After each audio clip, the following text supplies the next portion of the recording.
ओम शांति। 19 सितंबर 2023 बाबा के महावाक्य। मीठे बच्चे, याद के पुरुषार्थ से ही कर्मातीत बनेंगे। इसलिए कभी अपने को मियाँ मिट्ठू नहीं समझना। याद के बल से अंदर में जो कमियां हैं उन्हें निकालते रहना। प्रश्न: सभी बच्चों की अवस्था को मजबूत बनाने के लिए बाप कौन सी चैलेंज करते हैं? उत्तर: बच्चे, भोजन बनाते हुए पूरा समय याद में रहकर दिखाओ। यह बाप बच्चों को चैलेंज करते हैं। शिव बाबा की याद में भोजन बनाएंगे तो ताकत भर जाएगी, अवस्था बहुत अच्छी हो जाएगी। परंतु बच्चे भूल जाते हैं। इसके लिए एक दो को याद दिलाने का पुरुषार्थ करो। डबल सर्विस करनी है। कर्मणा के साथ साथ नर से नारायण बनाने की भी सेवा करो। गीत: धीरज धर मनुआ। ओम शांति। यह किसने कहा और किसको कहा? बाप बैठ बच्चों को समझाते हैं। भक्ति मार्ग में यह गाया जाता है।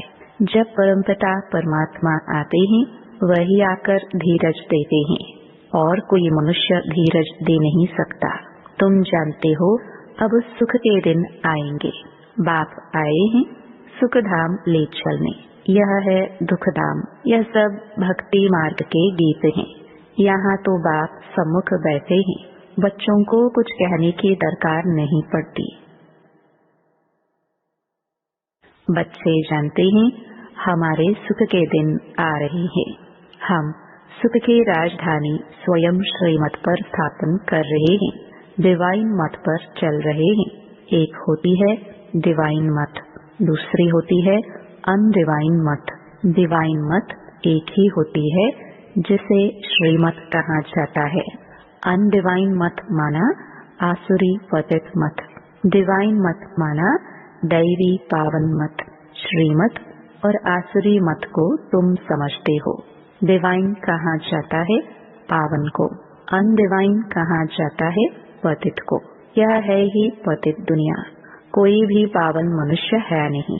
पावन मत देने वाला एक ही पतित पावन बाप है। उनको सब याद करते हैं। पावन सृष्टि सतयुग को पतित सृष्टि कलयुग को कहा जाता है। यहाँ सब है ही अनडिवाइन। डिवाइन फादर एक होता है। पतित दुनिया में कोई डिवाइन फादर होता नहीं। यह संगम का युग है। यह युग तुम्हारे लिए है, दुनिया के लिए नहीं है। दुनिया तो समझती है संगम युग आने में बहुत वर्ष पड़े हैं। बाप आते ही हैं पतित कलयुग को पावन सतयुग बनाने।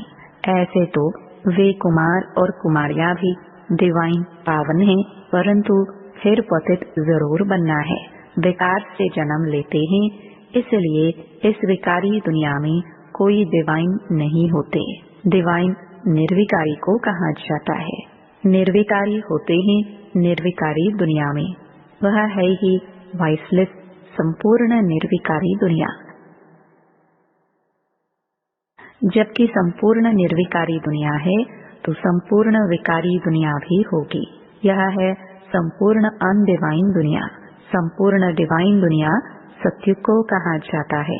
अब तुम बच्चों को डिवाइन फादर ने धैर्यवत बनाया है। डिवाइन जीवात्मा कहा जाता है। सिर्फ आत्मा को डिवाइन नहीं कह सकते।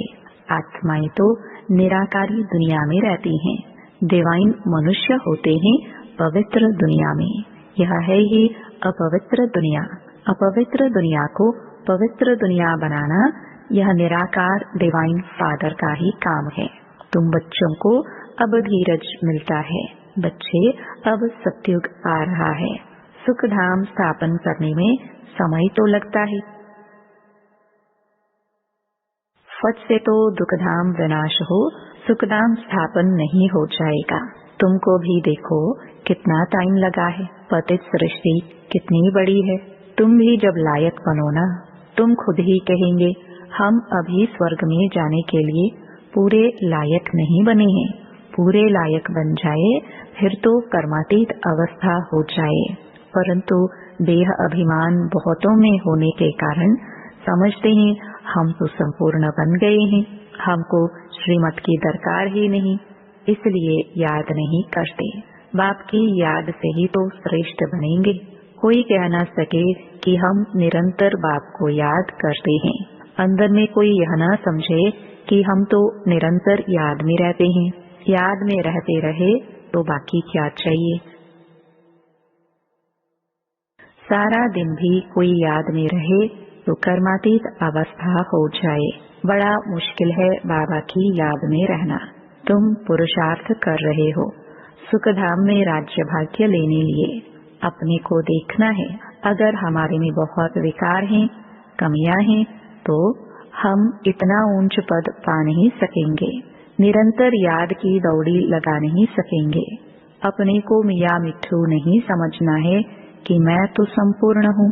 संपूर्ण होते ही है शिवालय सत्युग में सारा भारत शिवालय बन जाता है। लक्ष्मी नारायण का राज्य चलता है। मंदिर में राज्य तो नहीं करते हैं ना। शिवालय सत्युग में सब देवी देवताएं राज्य करते हैं। फिर पूजा के लिए मुख्य लक्ष्मी नारायण का चित्र बनाए उनका मंदिर बनाते हैं। पहले नंबर वाले की ही पूजा होती है। अभी उन्हों के जड़ मंदिर हैं। चैतन्य में जब राज्य करते हैं तो विश्व के मालिक हैं। भल है भारत में ही, परंतु है तो विश्व के मालिक ना, और कोई राजाई ही नहीं। हम अभी फिर से अपना डिवाइन राज्य स्थापन कर रहे हैं। पावन दुनिया में जाने के लिए पहले जरूर पावन बनना पड़े। मेहनत लगती है। जहाँ तक जीना है, याद में रहना है और ज्ञान की वर्षा तो होती ही रहती है। भिन्न भिन्न प्रकार से समझाया जाता है। वास्तव में लक्ष्मी नारायण के सिवाय डिवाइन अथवा पवित्र किसको कह नहीं सकते। बाप स्वर्ग स्थापन करते हैं, फिर भी नरक बन ही जाता है। ड्रामा ही सुख और दुख का बना हुआ है। शंकराचार्य आकर अपने धर्म की स्थापना करते हैं, फिर भी डाल डालियां पुरानी तो होंगी ना। सन्यासियों की महिमा है। राम तीर्थ, विवेकानंद आदि गाए जाते हैं, क्योंकि शंकराचार्य के पिछाड़ी वाले हैं। नए नए आते हैं तो वह अपना शो करते हैं, परंतु इनको शिवालय तो नहीं कहेंगे। शिव का स्थापन किया हुआ सत्युग एक ही है। मनुष्य इन बातों को बिल्कुल नहीं जानते। ऐसे ही सिर्फ सुनने से कोई समझ न सके। पहले तो 7 रोज आकर एम ऑब्जेक्ट को समझना है। और कोई पढ़ाई के लिए ऐसे नहीं कहा जाता कि पहले 7 रोज समझो। यह एक ही पाठशाला है जहाँ लक्ष्य दिया जाता है। पहले पहले तो फादर को समझो। बाप कहते हैं मैं बच्चों की सेवा करने आया हूँ। जो कल्प पहले वाले हैं वही आएंगे। जब तक निश्चय बुद्धि नहीं बनी है तब तक बुद्धि में आएगा नहीं। इसलिए बाबा पूछते हैं कहाँ तक निश्चय हुआ है। यह कोई गावड़े का सत्संग नहीं है। और सत्संगों में तो कहेंगे फलाना महात्मा गीता सुनाते हैं, फलाना वेद सुनाते हैं। यहाँ कोई महात्मा आदि नहीं है। यहाँ तो बाप बैठ समझाते हैं। पहले जब तक निश्चय नहीं तब तक क्या समझे। वहाँ सत्संगों आदि में समझेंगे यह तो फलाना वेद सुनाते हैं, राज विद्या पढ़ाते हैं। यहाँ तो वेदों शास्त्रों अथवा राज्य विद्या की कोई बात नहीं। तुम जानते हो बाबा इन द्वारा पढ़ा रहे हैं। जब तक यह नहीं समझा है तो क्या करेंगे, और ही वायुमंडल को खराब कर देंगे। यहाँ तुम्हारे में भी ऐसे नहीं है कि सब शिव बाबा की याद में सुनते हैं और समझते हैं शिव बाबा ब्रह्मा द्वारा पढ़ाते हैं। नहीं, शिव बाबा की पढ़ाई है, यह कुछ भी समझते नहीं। बड़ा मुश्किल को यथार्थ रीति समझते हैं। पढ़ाने वाला शिव बाबा है, यह याद हो और सारा दिन बुद्धि में रहे कि हम स्टूडेंट हैं तो नंबर 1 चले जाए, परंतु तुम्हारे में भी नंबरवार हैं। बाबा कहते हैं मुझे पढ़ाने वाले को याद करो। मैं ही बाप, टीचर, गुरु हूँ। तीनों को इकट्ठा याद करना है। लौकिक संबंध में तो बाप अलग, टीचर अलग, गुरु अलग होते हैं। यहाँ एक को ही याद करना है और है बहुत सहज, परंतु माया याद रहने नहीं देती। घड़ी घड़ी बुद्धि योग तोड़ देती है। तुम बच्चे आपस में बैठते होंगे, समझो कोई मशीन चलाते हैं अथवा मक्खन निकालते हैं, तो शिव बाबा को याद कर मशीन चलाते हैं। शिव बाबा की याद में बाबा के यज्ञ के लिए मक्खन निकाल रहा हूँ। कितनी खुशी की बात है। यज्ञ के लिए भोजन बनाता हूँ, खुशी होती है ना। परंतु फिर घड़ी घड़ी भूल जाते हैं। फिर पुरुषार्थ करना पड़े खुद का। एक दो को याद कराने का पुरुषार्थ कराने वाला चाहिए। फिर भी शिव बाबा को याद कर भोजन बनाएंगे तो ताकत भर जाएगी। तुम्हारी अवस्था बहुत अच्छी हो जाए, परंतु ऐसे होता नहीं है। ब्रह्मा भोजन की तो बहुत महिमा है, परंतु जब आत्मा शिव बाबा की याद में रह बनाए, शक्तियों का ऐसा भंडारा हो, याद में रह भोजन बनाए, तब तो शक्ति मिले। वह भी शक्तियों की बुद्धि में नहीं आता है। नहीं तो पुरुषार्थ करे। बाबा को तो दिल होती है।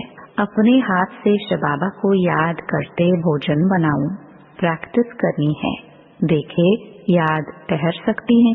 बाबा चैलेंज देते हैं, जो भी भंडारे में है कोशिश करो।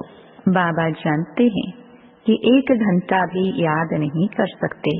याद वाले ज्ञानवान हो तो डबल सर्विस में लग जाए। जब तक कांटे को फूल ना बनाए तो कुछ काम के नहीं है। राजाई के लायक वह बनते जो नर को नारायण बनाने की सर्विस करते। जितना तकदीर में है वह अपने पुरुषार्थ से तकदीर को पाते रहते हैं। बाप तो सबको कहते हैं, जितना याद करेंगे, जो करेंगे सो पाएंगे। अपने मोस्ट बिलवड बाप को याद करना है। याद की ही मेहनत है। बाबा भी बतलाते हैं, मैं बहुत उपाय करता हूँ परंतु हो नहीं सकता। बहुत मेहनत है। मेहनत करते करते अंत में कर्मातीत अवस्था होगी। फिर साक्षात्कार करते रहेंगे, माया नहीं आएगी। यहाँ बैठे बैठे सब दिव्य दृष्टि में देखते रहेंगे। अभी तो टेलीविजन में देखते हैं। टेलीविजन कोई दिव्य दृष्टि नहीं है। विनाश का साक्षात्कार, वैकुंठ का साक्षात्कार टेलीविजन में नहीं देख सकेंगे।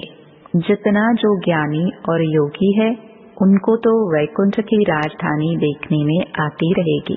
बिगर टेलीविजन रखे तुम जर्मनी, लंदन आदि देखते रहेंगे। टेलीविजन से यह दिव्य चक्षु का साक्षात्कार वंडरफुल है। सच्ची दिल से बाप की सर्विस में लगना है, तब मजा है।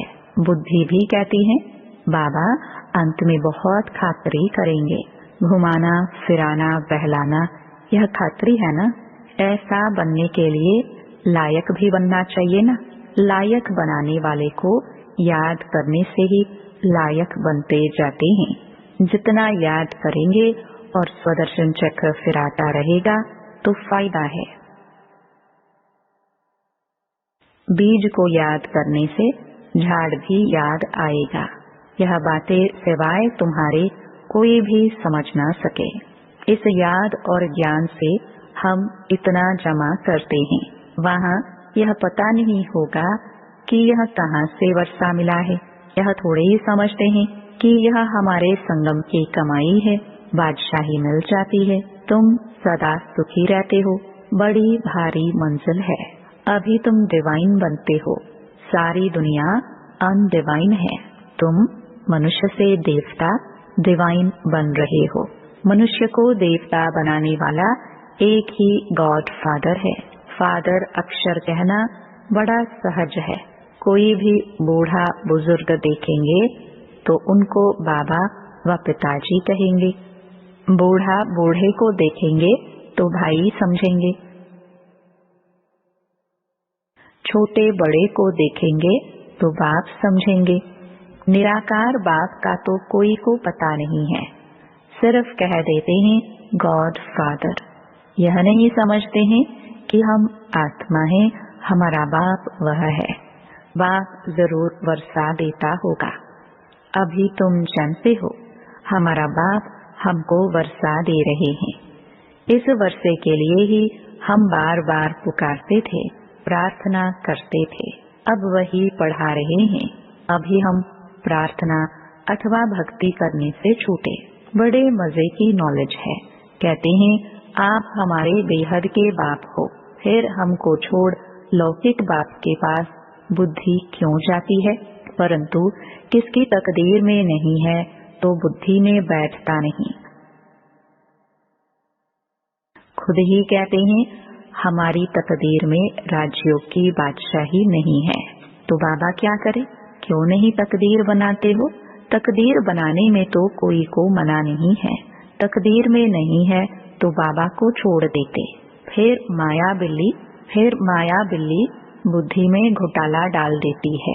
बाप भी क्या करे? माया बिल्ली पर जीत पानी है। कामकाज करते शिव बाबा की याद रहे तो बहुत फायदा हो जाए। 1 मिनट भी याद करने से बड़ा फायदा हो सकता है। 1-2 को सावधान करो, फिर कोई माने या ना माने। बाबा युक्तियाँ बहुत बतलाते हैं।